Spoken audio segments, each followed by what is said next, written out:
Public school. क्या 100 बच्चे कम है आपके पास? Good morning school. Thank you. तो it's a great privilege to be here as a speaker. जो आज आपके मैनेजर सब ने मुझे मौका दिया है और मैं दिल की गहराइयों से धन्यवाद देता हूँ हमारे मैनेजर स्कूल के सौरभ जी का, principal madam, vice principal madam और मेरी टीम जो लगातार प्रोत्साहन करती रहती है कुछ ना कुछ करने के लिए, और स्पेशली रेडियो सिटी को, क्योंकि आरजे बुलबुल ने इस चीज़ को बिल्कुल कहते हैं ना उठा के रख दिया शो को, और हम लोग के बीच में आएंगे भी, आप लोगों से सब बातचीत करेंगी। जिस तरह से आपके मैनेजर साहब ने अभी ये कविता आपको सुनाई, मुझे लगता है कि कहीं ना कहीं अगर आप उसको सोचेंगे ना और समझेंगे, कई बार क्या होता है कि हम लोग किसी कविता को सुनते हैं, किसी बात को सुनते हैं और केवल सुन के सोचते हैं टाइम खत्म हो घर जाए, लेकिन जब आप उनके शब्दों को समझते हैं और सुनते हैं ना तो आपको पता लगता है कि एक्चुअल में वाकई में उसके पीछे गहराई क्या थी, सच्चाई क्या थी। आप जितने लोग यहाँ बैठे हैं, पंखे में बैठे हैं, ठंडे जगह पे बैठे हैं और आराम से पढ़ाई लिखाई कर रहे हैं, इसलिए कि माँ आपका घर संभालती है और पिताजी जाके आपको यहाँ बैठने के लिए जो व्यवस्था करनी है उसके लिए नौकरी करते हैं, व्यवहार करते हैं, दूसरे बड़े के काम करते हैं। आज के शो में हमको ये नहीं बताना है कि आपको क्या नहीं करना है, आपको क्या नहीं करना चाहिए। आज के शो में हमको ये बताना है कि यदि आप कुछ गलत करते हैं तो अपने माँ बाप को किस प्रकार का दुख पहुंचाते हैं या उनको कितनी तकलीफ देते हैं, ये आज आपको एहसास कराना है।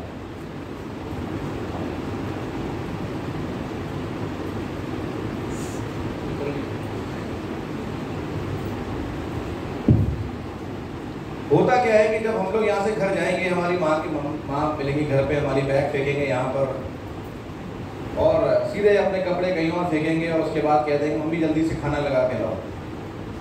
आपको लगता है कि आप थक के स्कूल से घर पहुँचे हैं और थके हुए हैं, लेकिन आपको नहीं पता होता जिस वक्त आप स्कूल में होते हैं उस वक्त मम्मी आपके घर पे सारा घर संभाल रही होती है। जो आप सुबह बिखेर के आए होते हैं जब आप स्कूल आते हैं, जो आपके लिए वो नाश्ता बनाती हैं, जो दोपहर के खाने की तैयारी करती हैं, तो ये सारी चीज़ें जब वो कर रही होती हैं तो आप यहाँ पर आराम से पढ़ रहे होते हैं।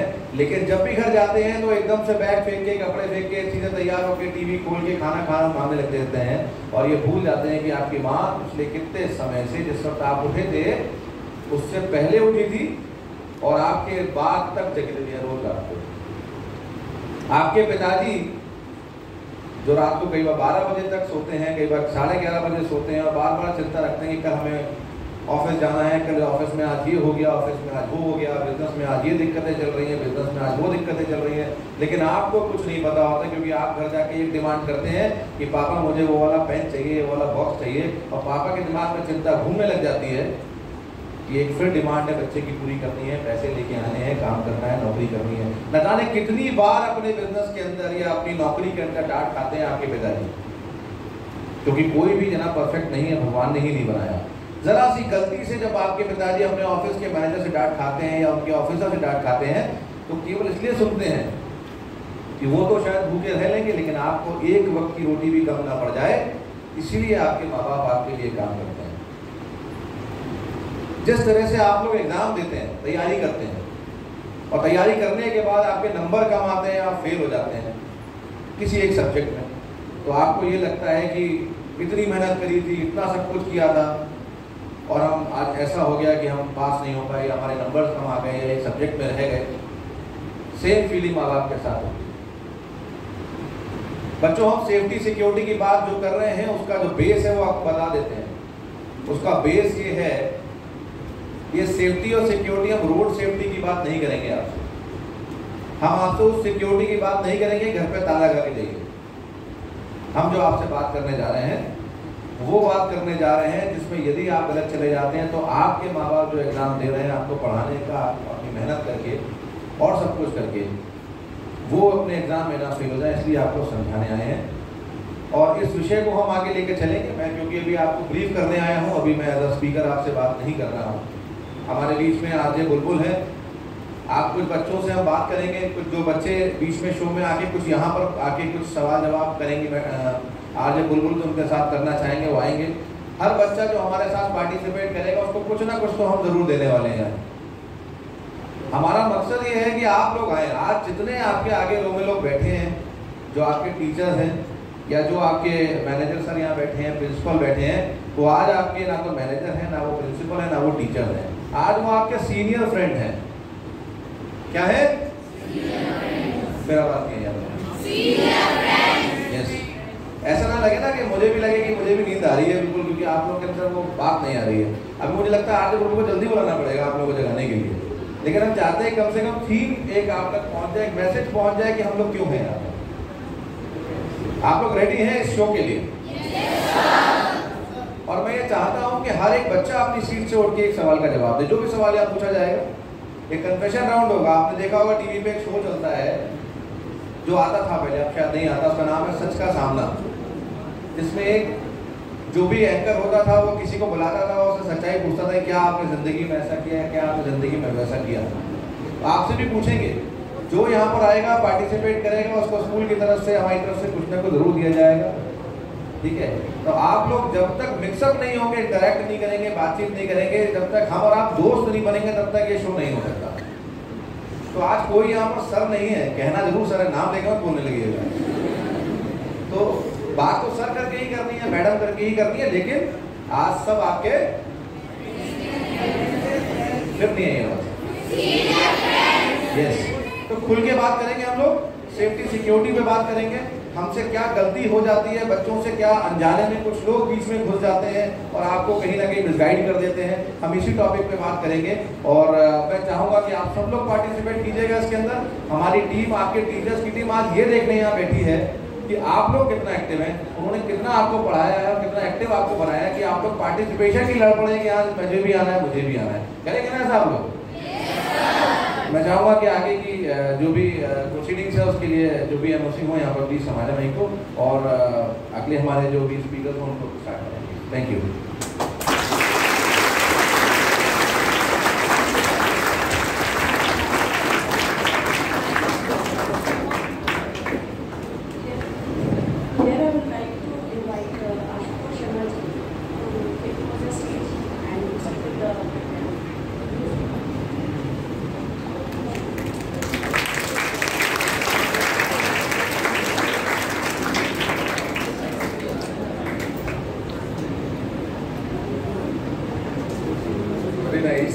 नमस्ते। क्या बात है, आज मैं भी थोड़ा जवान होने आया हूँ आप लोगों के बीच में। कहते हैं ना कि आपको संगति का बहुत असर पड़ता है, आप जिन लोगों के साथ बैठते हैं आप लगभग वैसे ही बन जाते हैं, कहते हैं ना। तो मेरा नाम आशुतोष शर्मा है और वेलनेस और हेल्थ की फील्ड से हूँ मैं। कैरियर मेरा लगभग 34 इयर्स का रहा है। आप में से बहुत सारे लोगों की एज शायद 34 नहीं होगी। टॉपिक बहुत अच्छा है। सबसे पहले माननीय प्रबंधक और principal madam as well as vice principal madam और अभिभावक संघ के अध्यक्ष श्री अंकुर जी और सभी लोग यहाँ पे बैठे हुए, खास तौर से आज जी। टॉपिक बहुत टिपिकल है लेकिन बहुत सिंपल है अगर आप उसको बनाना चाहें, क्योंकि बहुत सारे लोगों के बीच में यहाँ पे देख रहा हूँ कि कुछ ऐसा सोच रहे हैं कि कहाँ फंस के आ गए। कितने लोग ऐसा सोच रहे हैं ना, हाथ खड़ा कीजिए प्लीज। अच्छा, आप सोच रहे हैं, ओके ओके। जरा खड़े होइए प्लीज, नाम बताइए अपना। जी जी जी। नहीं देखिए, अभी क्या बात बोली कि जब तक इंटरेक्शन नहीं होगा, जब तक हमारे आपके साथ बात नहीं होगी, क्योंकि यहाँ पे लेक्चर देने के लिए यहाँ कोई नहीं आया है। हम लोग जो भी बात करने आए हैं वो आपसे सीखना चाहते हैं, और कहीं कोई प्रॉब्लम आ रही है आपको किसी इश्यूज में, तो उसमें हम आपको गाइड करना चाहते हैं। तो जिसने बोला था प्लीज जरा खड़े होके हाथ, आप अपना नाम बताएं। ठीक है, चलिए आगे बढ़ते हैं, कोई बात नहीं है। कई बार ऐसा हो जाता है जोश में आके हम आगे बढ़ जाते हैं। मैं एक चीज़ कहना चाहूँगा कि सेफ्टी और सिक्योरिटी बहुत ही ज़बरदस्त चीज़ है। जैसा अंकल जी ने कहा कि रोड की बात नहीं कर रहे हैं हम, सिर्फ ट्रैफिक की बात नहीं कर रहे हैं, हम बात करेंगे ओवरऑल आपकी लाइफ में, क्योंकि एक बहुत अच्छा एग्जाम्पल दिया कि आपके घर आपकी माँ संभालती हैं और आपके यहाँ के रहने का सारा प्रबंध आपके पिताजी संभालते हैं। तो जो एग्ज़ाम आप साल में एक बार देते हैं वो एग्ज़ाम आपके माँ बाप जब तक आप बड़े होकर अपने पैरों पर खड़े नहीं हो जाते हैं तब तक उनका एग्ज़ाम चलता रहता है। अब राइट? तो इस चीज़ को जितनी शिद्दत के साथ आप समझेंगे उतना ही आप अपने करियर को आगे बढ़ा पाएंगे। और मेरा मानना है, मैं अपने बच्चों को भी बोलता था कि 9th के बाद 5 साल, सिर्फ 5 साल, क्योंकि आप में से बहुत सारे लोगों को कई सारे दोस्त मिलते हैं, कुछ बातें करते हैं, कुछ चीज़ें सिखाते हैं, कुछ ऐसी चीज़ें होती हैं जो आपको रास्ते से हटा देती हैं। तो वहाँ पे क्या होता है कि हम भटक जाते हैं। तो अगर 5 साल सिर्फ आप अपने फोकस रखें अपने ऑब्जेक्टिव पे कि मुझे क्या बनना है, वो आप डिसाइड कीजिए। हम में से कोई आपको ज़बरदस्ती करने वाला नहीं है कि आपको क्या बनना है, डॉक्टर बनना है, इंजीनियर बनना है। फॉलो योर पैशन, आप अपने पैशन को, अपने इंटरेस्ट को फॉलो कीजिए। तो 5 साल मैं कहता हूँ, और मेरी ये आपको बहुत सीरियसली गंभीरतापूर्वक मेरा आपसे रिक्वेस्ट है कि अगर आप 9th के बाद सिर्फ 5 साल अपने सिर्फ पढ़ाई पे फोकस करते हैं और जो बनना चाहते हैं उस तरफ कदम बढ़ाते हैं तो आपके आगे 50 साल बहुत अच्छे होने वाले हैं। और होते हैं, बहुत सारे लोगों के होते हैं। आप इससे कईयों को कुछ शौक हो गए, घूमने फिरने का शौक होगा, तो क्या रोड बंद हो जाएंगे 5 साल बाद? क्या थम्स अप, कोका कोला ये सब मिलना बंद हो जाएगा 5 साल बाद? क्या और सारे जो शौक हैं वो 5 साल बाद बंद हो जाएंगे? नहीं होंगे। 5 साल सिर्फ आपको अपने आप को रोकना है, और यही बड़ा इंपॉर्टेंट समय है जब आप अपने करियर के बारे में कुछ डिसाइड करके उस तरफ आगे कदम बढ़ाते हैं।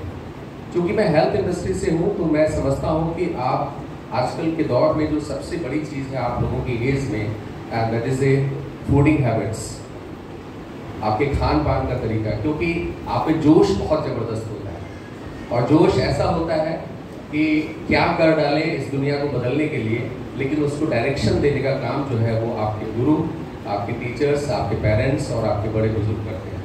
अच्छा, क्या ऐसा पॉसिबल है कि आप किसी अनजान शहर में, किसी अनजान जगह जाते हैं और वहाँ पे आप अपने आप पहुँच जाएं?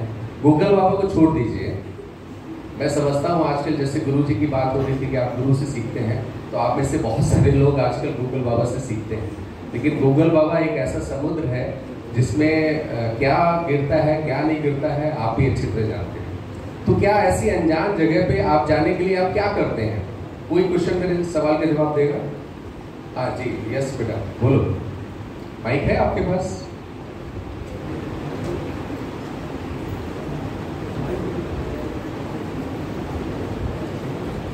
के लिए या कहीं भी जाने के लिए हम अपने बड़े बुजुर्गों से पूछ सकते हैं, क्योंकि उन्हें ज़्यादातर पता होता है। जैसे हम सब बोलते हैं, जैसे मम्मा सब जानती हैं, वैसे ही बड़े सब जानते हैं। Okay, very nice. एक बार जोरदार तालियां।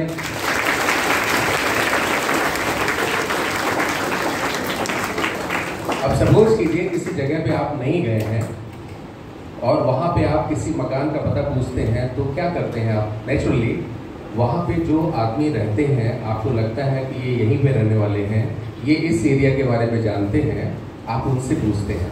तो उसी तरीके से आज हम लोग भी आपके सामने हैं। हम आपको बेसिकली हम इस दौर से गुजर चुके हैं जिस दौर में आजकल आप हैं, और इसीलिए आपको बताने आए हैं कि क्या करना चाहिए। जैसे अंकल जी ने कहा कि क्या नहीं करना चाहिए वो सब जानता है, हर आदमी जानता है कि मुझे क्या नहीं करना चाहिए। लेकिन कई बार क्या होता है, समय पर क्या काम करें वो नहीं हो पाता है। अक्सर लोगों को आपने सुना होगा कि समय और समझ दोनों एक दूसरे का विरोधाभासी है। समझ आती है तो समय नहीं होता है, और समय जब होता है तो समझ नहीं होती है। तो आप लोग सेकेंड कैटेगरी में हैं, समय है समझ नहीं है, और समझ के लिए बेस्ट आपके टीचर्स हैं। हम लोग जितना भी इंटरेक्शन कर सकते हैं आज हम करने की कोशिश करेंगे। तो मेरा आपसे यही अनुरोध है, मैं बहुत ज़्यादा ज्ञान नहीं दूंगा यहाँ पे, बहुत सारी बातें मैं कहना तो चाहता हूँ लेकिन कहूँगा नहीं, कि आप इस मेंटलिटी से, इस मानसिकता से थोड़ा सा आज अलग हट के बैठिए। It is not a classroom, ये आपका चैट रूम है। जैसे आप फेसबुक पे या सोशल मीडिया पे जाते हैं और वहाँ बैठते हैं, घंटों लगाते हैं, लेकिन ये एक it's not a virtual, it's a real chat room जहाँ पे बैठ के आप अपने दिल की बात कर सकते हैं। करेंगे आप लोग दिल की बात? Sure? Thank you very much.